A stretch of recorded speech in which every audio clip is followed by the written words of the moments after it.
Hello, hello, hello. Welcome back to Good and the Thursday live chat.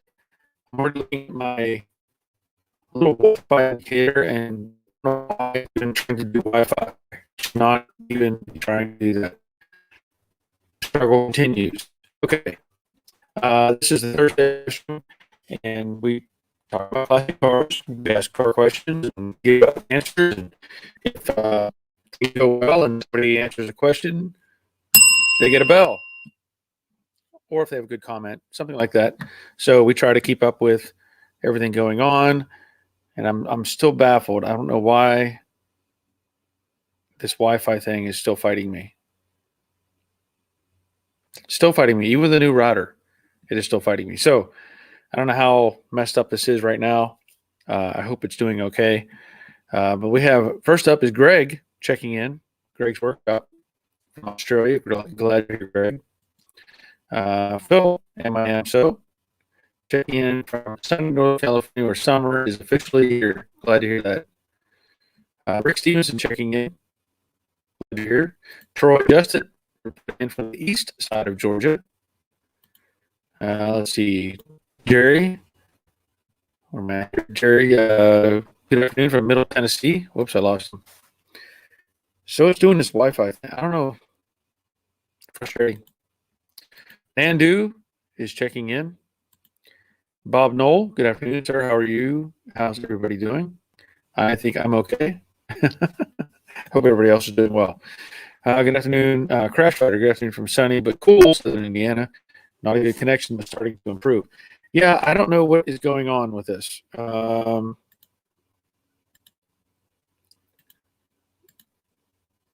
don't know why it's doing this. It's not even not making any sense.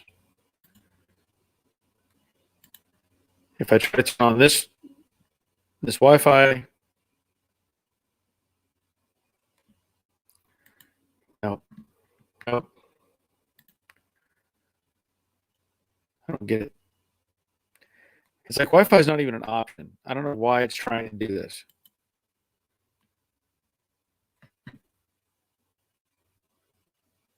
Let's see. Ethernet.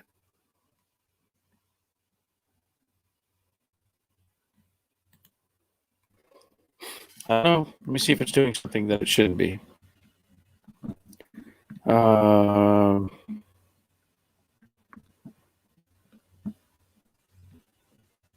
Nope. Okay. I don't know. I'm sorry if it's messing up, which I'm sure it is. But anyway, Crash Fighter is checking in. Dave Bonville is checking in from New Jersey, our first Dave sighting. And Rick Gain is checking in also from New Jersey. So it looks like I have 16 watching or trying to watch. And I don't understand. I still don't.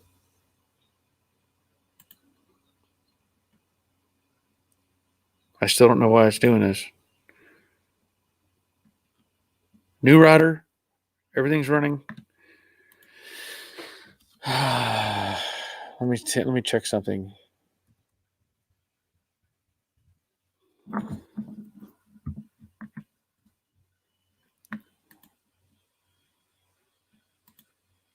Yep, won't even start the speed test. Now it's trying it. Makes no sense. Anyway, yeah, Rick, everything's going okay. Hope everybody else is doing fine.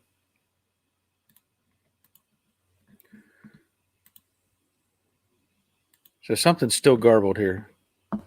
I may have a technician actually come out and look and see what's going on with this system, because I know I've had the router. I replaced the router.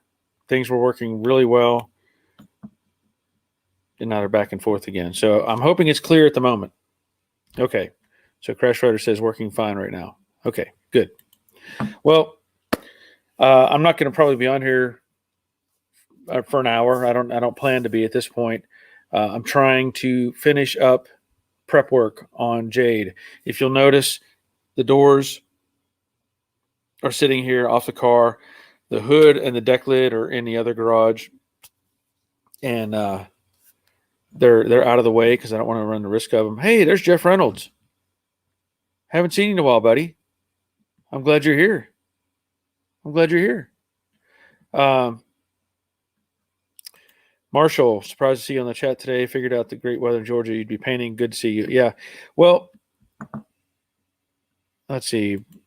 Phil says the problem is in the computer. It's in the network setting or the hardware. It has to be. I don't know. Very frustrating.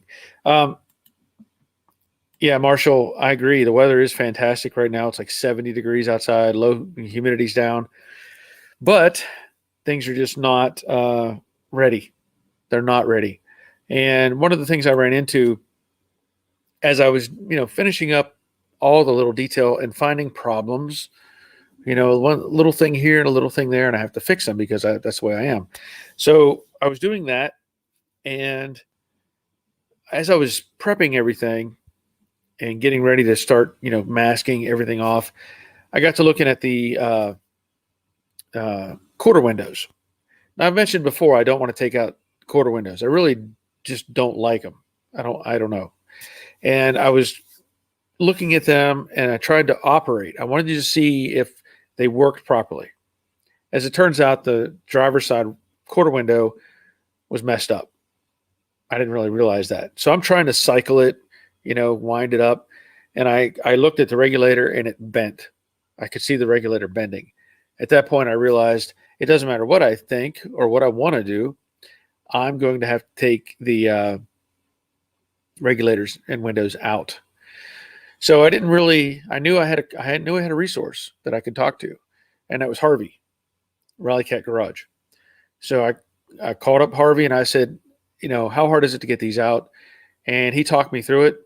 So we did the driver's side. And then I thought, well, you know what?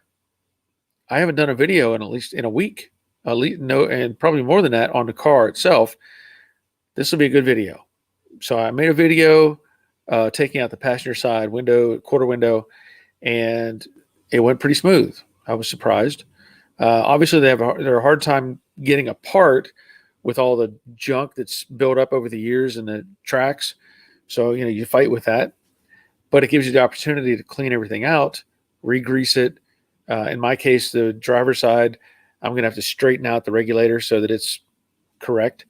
And also to clean up the area inside the quarters. I didn't really think about it whenever I was initiating the thought or initially thinking about it with how much junk was down in that quarter. But now that I've got the windows out, that gives me a chance to blow everything out. I can add some seam sealer to the welds that I did inside on the quarter, and that's going to make me feel better. And it's a good thing.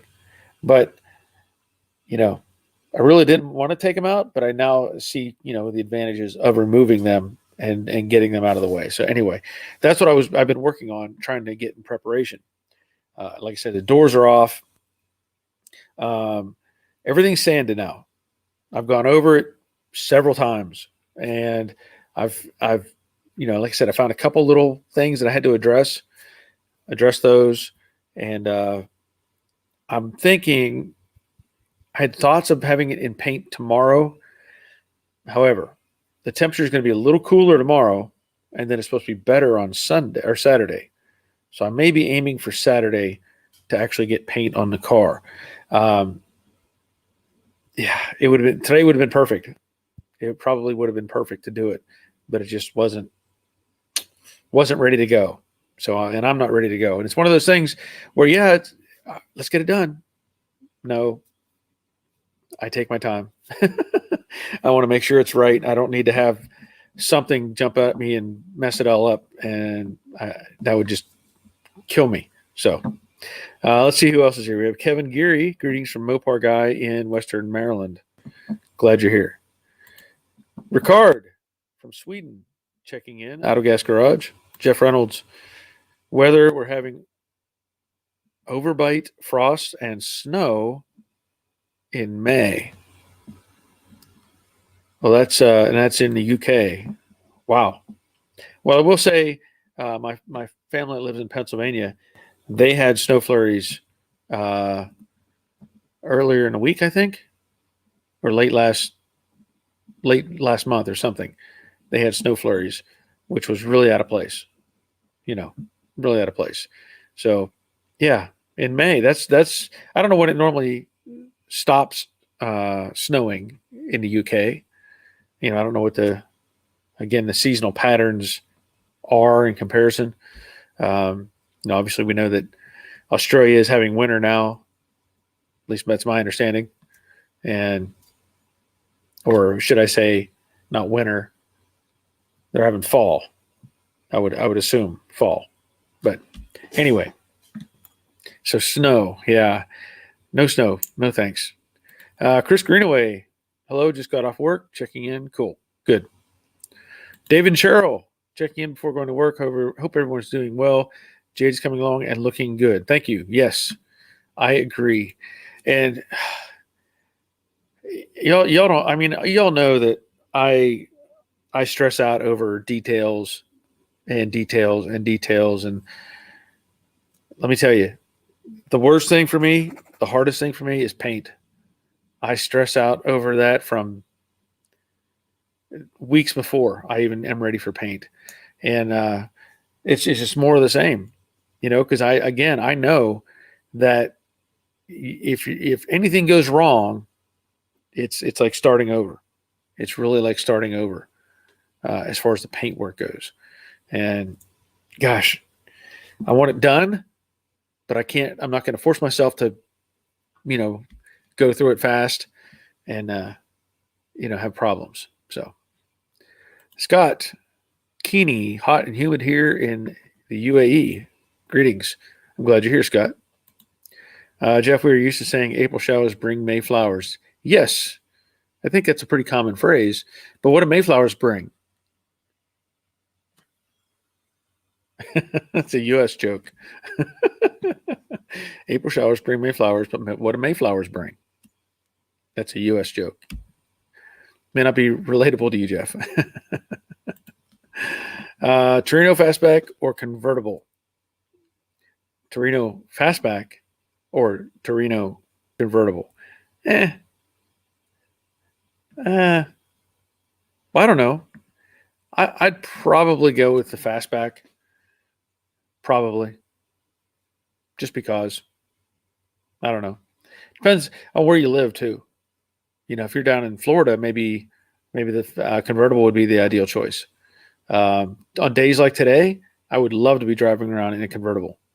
But, it's all seasonal as far as that goes. But, yeah, I think I'd go with the fastback at this point. So nobody's going to answer what do Mayflowers bring? I'm surprised nobody's answering that question. I fed it to you. What do Mayflowers bring? Okay. The other thing that's going on, we've talked about the bike before, and I took the gas tank off and drained out what I'll say is varnish. I don't know how long, I don't know if Dan's going to be on here or not, but I don't know how long that gas has been sitting in that tank, but it wasn't pretty. It wasn't pretty. So, before I do any painting of the tank, prep work and paint, I wanted to get all that gas out of there and make sure it was, cleaned out, I guess. You don't want to try to be shifting something around or handling it and have paint come out of there. So, okay, good. So we got some answers.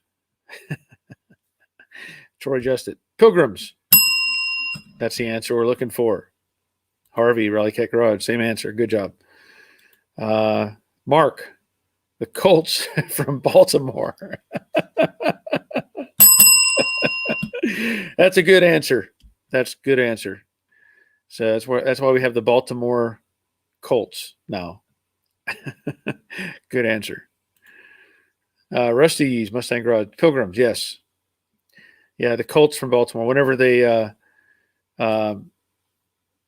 abandoned, let's see, who was it? It was the Browns abandoned Cleveland and went to Baltimore. So it's really the Baltimore Browns. And then where did they go? Well, the Colts came to Baltimore. Maybe I'm thinking about it wrong. The Colts from Baltimore. Yes. Yes. That's correct. Yeah. The Colts left Baltimore. And the Browns went to Baltimore. Let's see. Leonard checking in. Afternoon. How's everybody doing? Glad you're here. Chris, the reason why I saw a 69 Turner fastback and was in love. Okay. Yeah, I mean, I don't know how often you see a convertible. That's probably a pretty rare item to find, I would think. In fact, I can't even. I think I showed one or found one on. It was a Torino convertible. I think it was on Facebook Marketplace a couple months ago. I was really surprised to see that, and they listed it as a GT, which I don't know if it really was or not, but that's how they listed it. Anyway, so as I'm moving forward with getting all this stuff cleaned out of the car, I just decided I've got to get everything out of the car so that it's less likely to have trash in the paint, right? Because you can mask everything off and that sort of thing. If you go back, I don't know if I didn't really show like the Mystique when I sprayed it. I showed some prep work on it, and then I showed like sequential, like here it is taped up, here it is in sealer, here it is in paint, here it is in clear coat, kind of thing. I didn't really get too carried away, I think, with showing a lot of details in that process. But I even look back at some of my videos, so I remember certain things. Since I don't paint every day or every month or every year, sometimes I have to refresh my own memory and go, oh, yeah, that's what I did. That's how I did that. So on that car, I put paper down on the floor pan inside the car to keep anything from coming up off the floor onto the car, and that worked out fantastic. In the past, when I primed Jade, I masked off the pinch weld for the door opening. That was my stop point. And as I was thinking about it more and realizing that I have to get paint behind, when I put the doors back on, I want to be able to I'm going to already jam the door opening and jam the door, but I've got to be able to spray clear in those areas. So in order to do that, I can't have paper on the pinch weld because you can't turn the gun. So I'm going to have to rethink how I'm doing this. Basically, what I'll probably do is mask off the whole dash, the steering column, put something on the floor inside the car, mask off the roof because I don't want any junk coming out of that. And then once that is all internally masked off, then I can finish masking off the front of the car and everything else. Along with that, when I did Mystique, I had put plastic over the front of the car, and then I papered the edge where the plastic was. And the reason I did that was so that the plastic wouldn't flutter up and down. The paper would kind of settle it.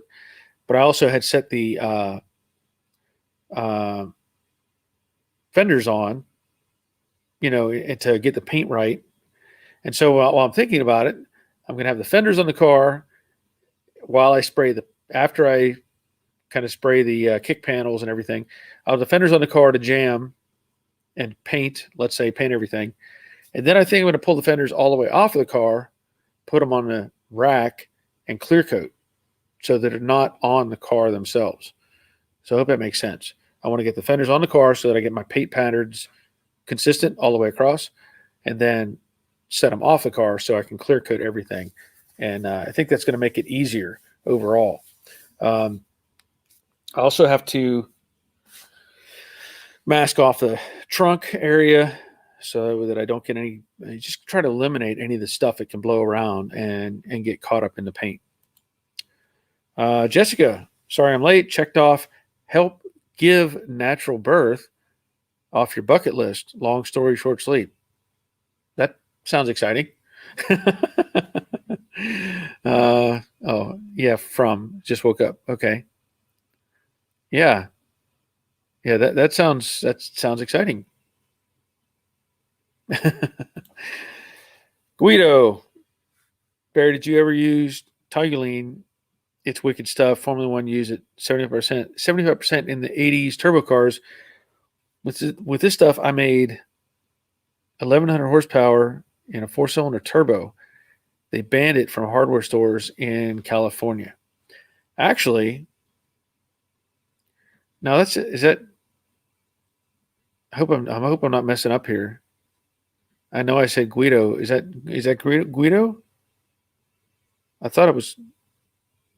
Maybe I'm wrong. Tell me if I'm wrong, but I'm pretty sure that's who it is. Um, I have not used toluene in any kind of vehicle. Okay, it is Guido. Okay, that's what I thought.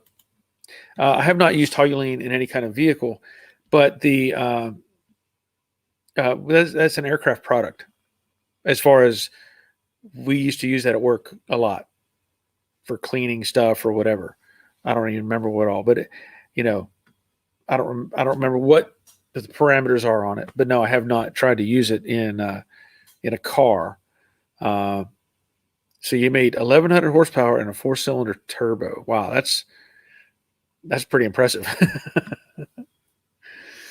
Rick, a lot more goes into paint than what Earl Scheib did for $99.95. Yeah, in fact, you think about what they were selling, for whatever it is. I'll paint any car for $99.95, right? Let me get my coffee. Kind of like even the Mako process. I think honestly, I know I've seen cars that were done in really cheap style of paint, and they I've seen it to where they didn't even mask anything. They just like washed the car or whatever, wiped it off, and like mask off the headlights, sort of mask off the glass, and just spray it and say, "Here you go, give me my $100, whatever." But if you think about it, when Earl Scheib was doing that for $99.95, I can't even imagine. You can't buy a gallon of paint for $99.95 today.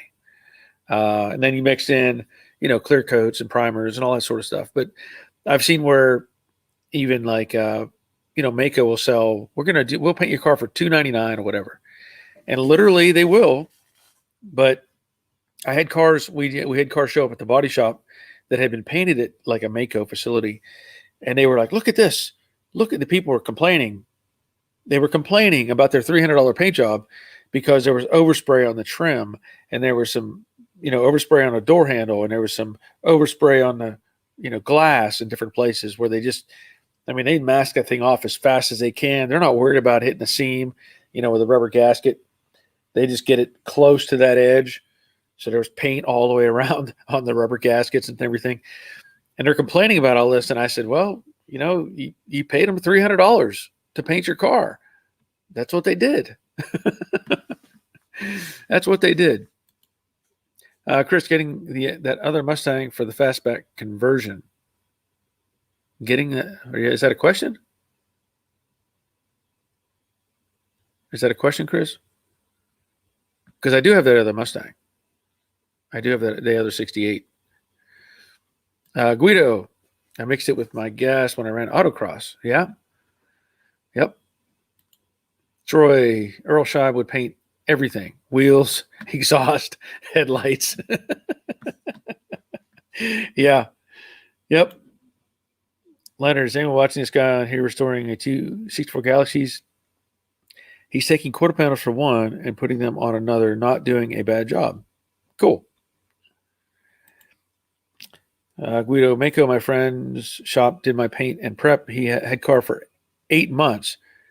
I tore it all down, came out nice, cost me $3,500. Yep. Well, see, and that's the thing too. Mako, they can actually have good paint sprayers there. They really do. They have a good quality booth and everything. And then what people have told me, I talked to the Mako facility. I said, look, what do I need to do to get a good paint job? And he said, do all the prep work.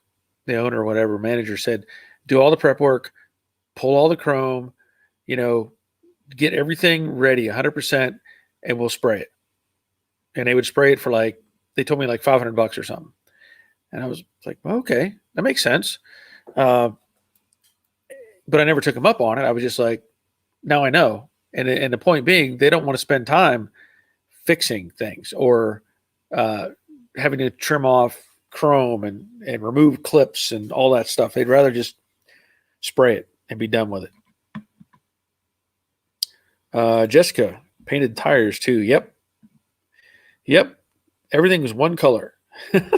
In fact, I think I saw one. I don't know if it was like Earl Scheib or something, but I saw a car one time where somebody painted it. They didn't even mask it, like at all. They didn't mask anything. They painted it, and then they came back with a razor blade and they scraped off the paint off the windows. Yeah. Now I think they may have done something on the taillights and headlights, but they did not tape off the rest of the car. They just scraped off the windows. Guido, these independents, there are independents. Some are good out there. Yeah. Yep. Chris, okay, so you're saying, are you getting that other Mustang? I haven't decided yet if it's going to get a fastback treatment. I am debating on it. But yeah, this is what I have. That's what I have. 68 coupe, V8 car. Had a manual 3-speed transmission in it. So, yeah, I have that right now. Debating on it. Debating on what I'm going to do. Let me see. Whoops, here we go. Marshall, I had heard from some body professionals that it was very location dependent. Some locations do better jobs than other locations. That may be possible. Chris, body shops were better back in the day for time frames. Body work, etc. Nowadays, people pass you on to this guy and this guy and this guy. Yep, that's exactly what they do because they can make more money doing collision work and not have to worry about all the effort that it takes to make a car really nice. For me, I don't get in a hurry. I do my thing, and I think the results show for themselves. Fabulous fortunes, fastback treatment. Now you have my attention. Yeah, I'm debating on it. I really am. I have to obviously get all the sheet metal. If I'm going to do it, I need to get quarters and the roof and all the pieces that make that up. But yeah, I'm definitely considering it. But I don't know when exactly. Don't know when. Greg, hi Barry. It cost me $8,500 to paint a car. That is as low as I will go. Yeah. I don't blame you at all. Winged Warrior, that's our other Dave checking in, just listening in. I'm glad you're here. Jessica, the Bondo on my El Camino looks like it was shot on with an air gun that shaped as the car came past.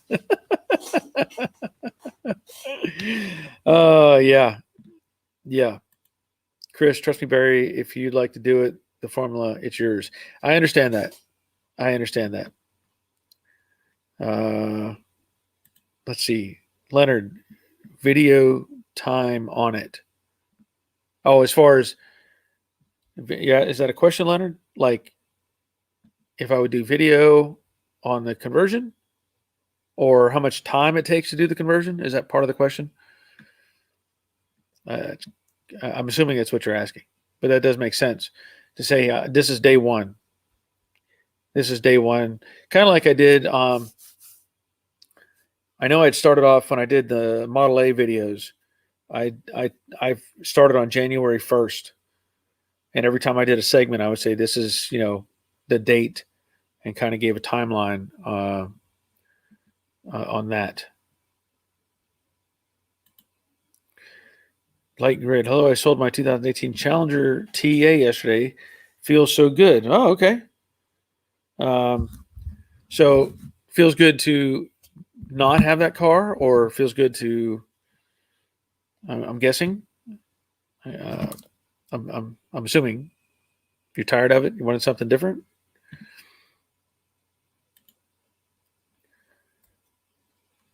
Yeah, I understand, Chris. Okay, Leonard. Yeah, on your conversion. Yes, that makes perfect sense. That's actually a good idea, because there's other people that have done it, but maybe not shown the time and details. And then there's, typically I do my stuff like a home builder would do it. That's the approach I take on it. So that's I think that appeals to people when they see that. It's like, oh yeah, okay, that makes sense. So that's probably a good point if I do make that conversion. And that's a good point. Jorge checking in. Hello, hello, hello. Glad you're here. Chris, I'm tired of saying I want it straight black and click. Yep. Yeah, they don't want to hear that because they know they can't pull it off. They know they can't pull it off. Yeah, I've got. I guess I have to do a little more research on the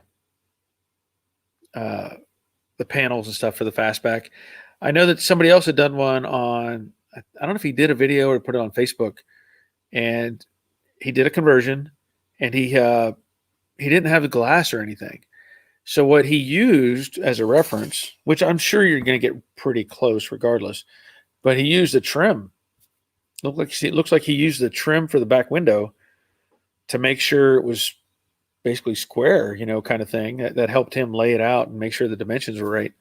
I would probably go a step further and either find one or somebody who has one or something, because I wouldn't have the glass and stuff. If I do the conversion, it would probably be, I'm going to build this car with all new, sheet metal on the back, and then it's for sale type of thing. Get another one, it's for sale. That's kind of where I would probably go with it. Drag Boss. Hey, JJ, enjoy the channel. Staying tuned. Awesome. Glad you're here. Leonard, I've gone back and watched your video on the two Mustangs and never got bored watching them. Well, thank you for that, Leonard. I know that, the earlier videos, of course, are not the greatest. Not the greatest. I'll just say that. The video, the filming, the editing, and that sort of thing. And of course, as time goes on and technology picks up and we can improve things, well, that's where I get, better quality and understanding of what I'm doing. And so, I don't plan to, I'll leave all those videos up, but, I look back at like my dune buggy videos and I was like, this was not the best footage, that could have been made, but it's still out there. Drag Boss. Awesome, man. That'll get me a good cup of coffee. Thank you for that. You can get a bell. Joe Lee Cox, what's your thoughts about AOD in a 6.5 Mustang? I heard it reduces power. Well, it depends. If you're going against a stock engine, it may not work as well. If you've got something with a little bit of oomph to it, it should be fine. But those engines weren't rated at very much horsepower, so I could see possibly where it might cause some problems. But I've not really researched it. But I'm going to assume that if you're putting in an AOD transmission, you're probably going to put a little bit in the engine as well, just to give you a little more oomph. All right, Drag Boss, $10. That's even better, man. That's lunch. That's lunch. That's awesome. Thank you. Let's see. Leonard, to help me out on the Torino. Oh, the car Mustang videos. Cool. Dave and Cheryl, looking forward to you starting Red Dave. And the videos you'll make. We all have learned so much from you. Yeah, it's tentative. Remember, Red Dave is tentative. We're not sure if it's going to be Red Dave yet or not, but it could be. Might as well be, Light grid, yes, it feels good not having it. Had a bad experience in it. I'm more a race car person, but the Challenger felt too heavy. 370 horsepower at 4,100 pounds. Well, I'm glad you're, out of it and happy about it. There's lots of times where people get into a vehicle, they may buy it and then they feel obligated to stay in it because, they're paying for it, and they think it's going to work out for them. I know. In fact, I'll say this: I had a 2000. I bought a brand new truck back in 2000 or 2001. They had a package incentive deal, GMC, and I bought this brand new truck. It was only the second truck I've ever bought brand new, and I traded in like I don't know, it was a 90. Well, maybe it was. Yeah, it was like a 99 GMC truck that I bought used, actually. So I traded in on this 2500 HD crew cab, short bed, black, nice truck. Really, really nice truck. And I had that truck, and I put, I think, 600 or 800 miles on it. And I realized I didn't like it. Nothing wrong with the truck. Everything worked fine. But I was so used to the short bed extended cab as opposed to the crew cab. And if you think about it, if you're used to that little back door that opens up behind you, and suddenly you go from that to having to open up both doors on the side of the car or truck to get access to the back, it was really cumbersome, really quick. And also the extended cab, you could fold the seat up. So you had all this floor space. Crew cab, you can't do that. It's just not built that way. So I think I put either 600 or 800 miles on it. In fact, Roger was part of my, when I got rid of it, I sold it. I had put in, I put it up for sale.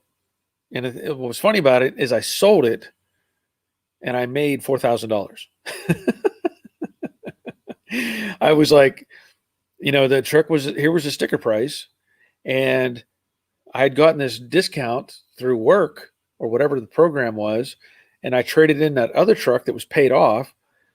And so when I made the final deal, I think I drove that truck literally. Now this was in I think 2000 or 2001. I drove that truck off the lot. I think it was $23,000 off the lot. I drove it literally, not even 1,000 miles on it. And I decided I didn't want it. Put it up for sale. And I sold it for 27 something. And the guy that bought it was ecstatic because it was well below the sticker price. Didn't matter to me. I made my money off of it. I made some money on it. So I was happy. Drag Boss, get 2 cups of coffee. Yes. That'll give me a whole pot of coffee. Leonard, double time. Double time. Okay. Winged Warrior, let's vote on Red Dave. Yeah, it may work. It may work. Troy, $10, man. Thank you for that. Appreciate that. Jessica, AOD being overdrive. Yes, it will cut into power to the wheels. That's why Power Glide is more popular than TH400 for drag racing, and it's lighter. Yeah. Like I said, it depends on what you're doing with it. But if you, if you're adding some oomph to the engine, I don't see it being a big problem. It's all a matter of perspective. If you're making this a daily driver type of thing, that's different than a weekend cruiser. If you're making it a race car, well, that's different than a daily driver. So there's lots of variables in there that may want to, you may want to think about. If you're looking at it to improve gas mileage and driving on long distances, the AOD is probably a very good choice. But you also have to consider what's your trade-off. And it also depends on your differential, the ratio in the rear. So there's probably some formulas out there that'll tell you if you're doing, this engine with this transmission and this differential, you're looking at, this kind of speed at this many RPM. I'm sure somebody has done that and made a chart and said, look, this is the numbers you need to get the ideal cruiser or the ideal whatever. So I don't have that information, but those are just things to think about. Oh, Leonard is saying In-N-Outs. I guess that's In-N-Out Burger. Yeah, we don't have In-N-Outs here. Not yet. I don't know if we ever will. Let's see, Chris. Barry, I'll be in Georgia next year. Want to do it? I don't know. I can't promise anything. I have to tell everybody that I cannot make any promises on getting stuff done at a certain period of time. Um, I did have plans for another car to get done in a certain period of time, and that didn't happen. And so now that is so far behind in my mind that it may never get done. And that's just frustrating. So that's why, again, I'm focusing on Jade, trying to get it finished. I have to get something done, and then go from there. And there may be other stuff that's in my path as I move forward over the next year.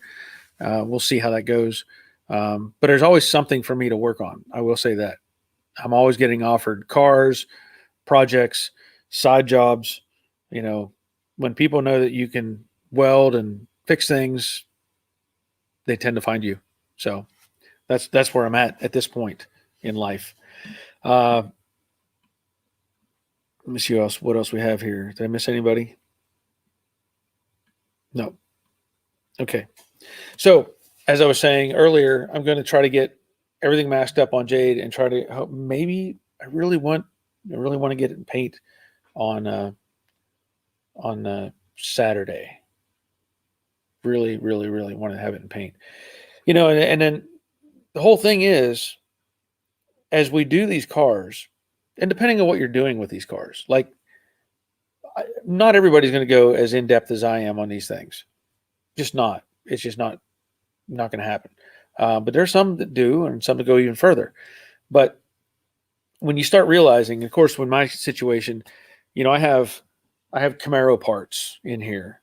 I have convertible parts in here. I have coupe parts in here. I have motorcycle parts in here. And, you keep all that stuff as you can separated, but it all starts creating these piles all over the place. You probably can't see it very well, but like over there, there's the two back tires off of Jade, because I'm not going to paint it with the tires on. But behind all that, there's probably 5 boxes over there. There's another 2 or 3 over there that all have pieces and parts of Jade in it. So I have to, you start thinking about that, the big picture. It's one thing to get it in paint. Yeah, that's great. And now the real to me, the real work begins after that.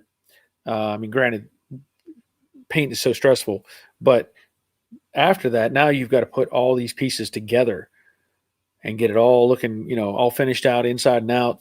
And I know Winged Warrior is going through that.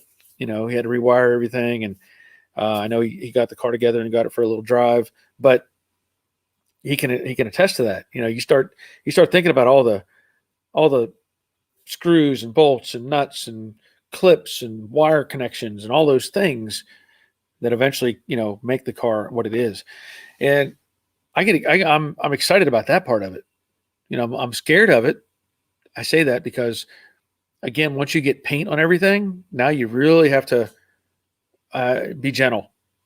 You can't just walk by the car and you got something hanging out of your pocket and there goes a quarter panel scratch. So you really have to kind of step back. Okay, I'm going to put in the taillights. I'm going to take my time, slide these in one at a time, make sure everything lines up, everything like that. Of course, the headliner, that'll be a challenge, as they always are. Door panels, windows, the regulators I just pulled out of the car, all those things add up. But the nice part about it is, you're on the downhill from that. When you're seeing all these things coming back together, that's when, the excitement, I think, starts to build. Along with that thought, there is I went to a cruise-in last Saturday. I had an invite to a cruise-in. So I went to that with the Model A, and I took a bunch of pictures and I posted them on Facebook. But I met a gentleman there who has one car that I just think is just amazing. It is just amazing.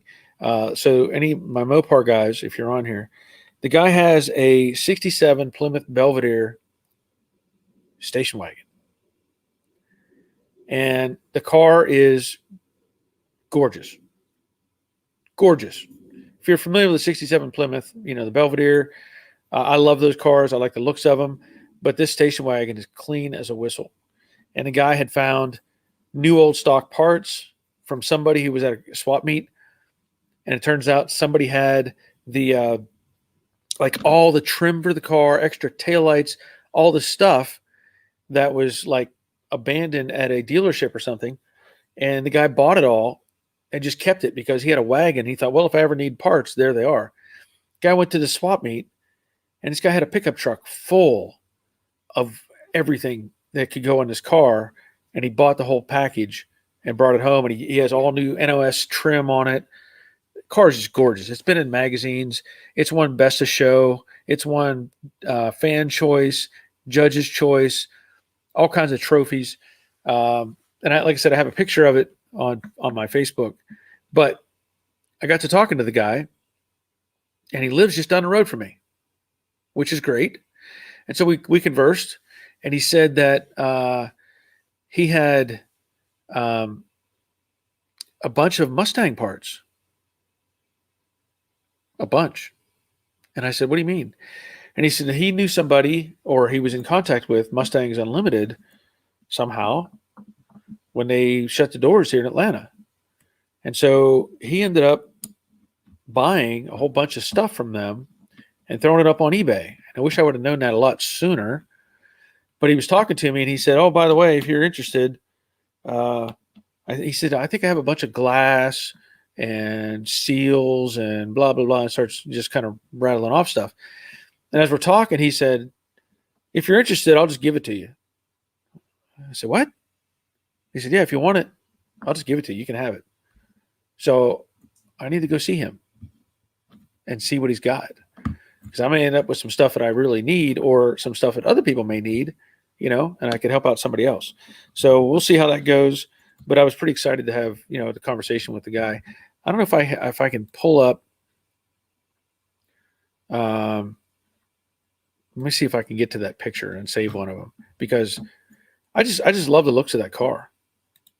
The 67 Belvedere, and of course being the wagon just makes it really cool because you don't see them. Let me see if I can.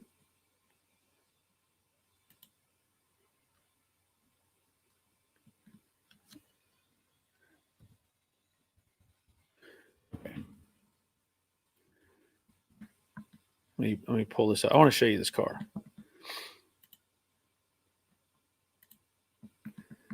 See if I can get there.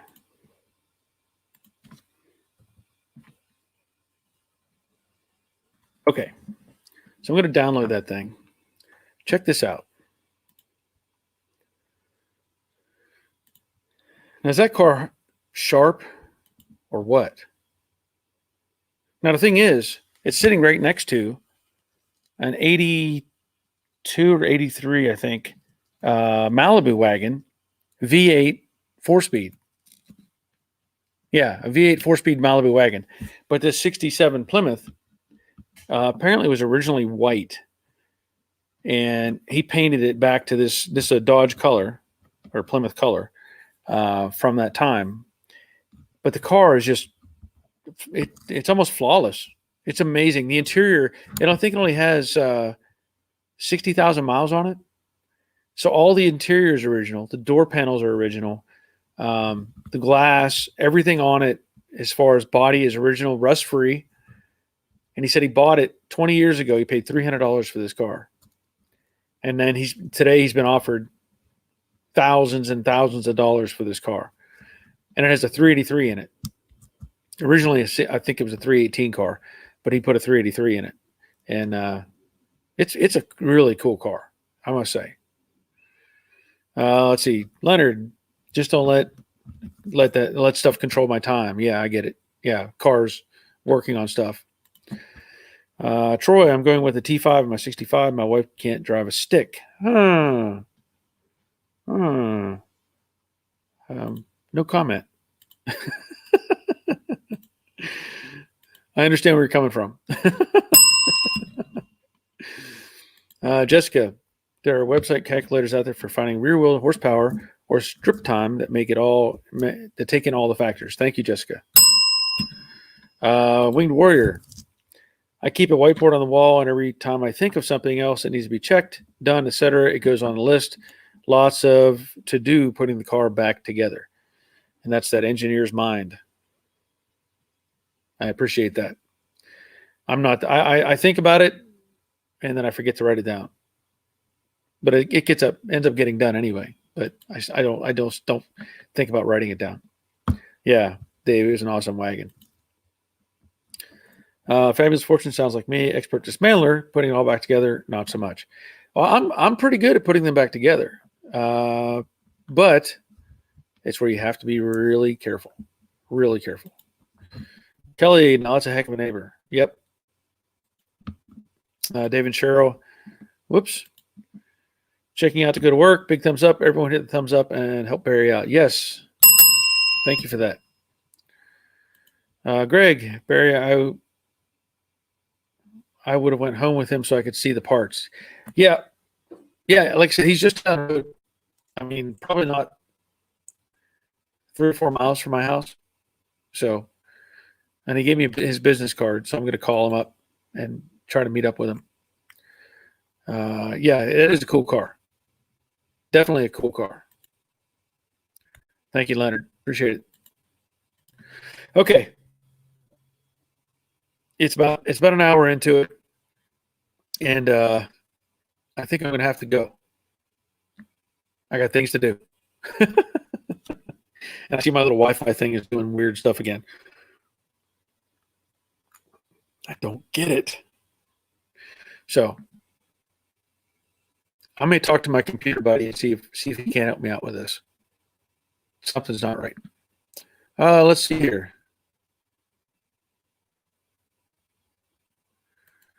We have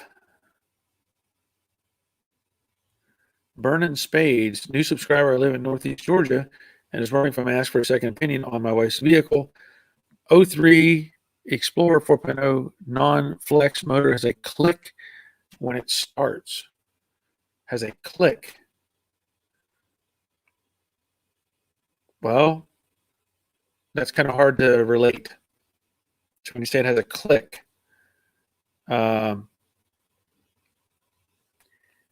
it's kind of hard to assess that without being able to hear it. I'll just put it that way. I wish I had an easy answer for you, but I don't. So, okay, loud click, almost like a knock. Yeah, that's possible. Jessica says it could be your flywheel. Very well could be the flywheel. You'd have to ask, is it running okay? Is there vibration when it's running? It's kind of hard to give you an assessment. Art Man points out timing chain guides were an issue in the 4.0, but hard to know without seeing or hearing in person. So there's an answer for you on Burnin' Spades. Okay. All right. So I'm going to go. Thanks again, everybody, for being here. I appreciate it. I will be back on Monday night at 7, and we can talk some more. And I'm going to talk to my computer guy and see if there's something I can figure out more on this crazy Wi-Fi thing. But again, thanks for being here. And until next time, take care of yourselves. See ya.